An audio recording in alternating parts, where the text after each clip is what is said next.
تاسو کوژک بند کړی دی څه وجه ده ولې؟ موږ کوژک په دې بند کړی دی چې زموږ پر کول پر بچانو باندې چاپې ول کېږي، نه موږ ته سمن راکول کېږي، نه پر موږ باندې نه پرچه راغلې ده، نه ډي سي ته پته سته، نه د چمن سرکاري ادارو ته پته سته.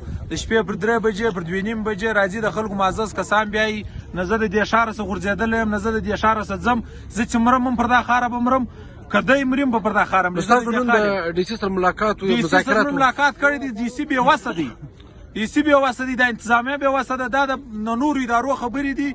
نن دلته پر ما باندې که چیرې زه د دې ښاره وتلی یم، زما دفتر په ښار کې نشته، زه سهار پر 9 بجې راځم، ماښام تقریبا پر سهار 7:30 بجې دفتر ځم. ما دفتر خلاص یم.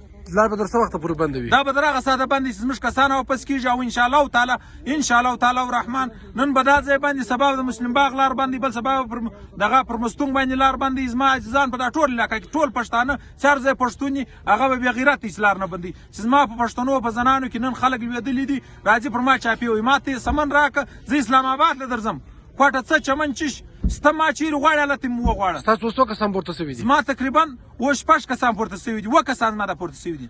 نو ډي سي څخه نن وویل چې موږ به ستاسو سره کامیاب مذاکرات وکړو. د ډي سي دا مذاکرات د سهار د ملایان د اذانو سره ډي سي ته حال ورکړی دی. دی وایي زه خبر نه یم، بیا چې دی خبر چې دی ماله راغلی نه دی، بیا چې ماله راغلی 4 بجو له راغلی، 4 بجو له راغلی، د تر اوسه ماته هېڅ سر نه دی معلوم کړی چې زه تا پر چش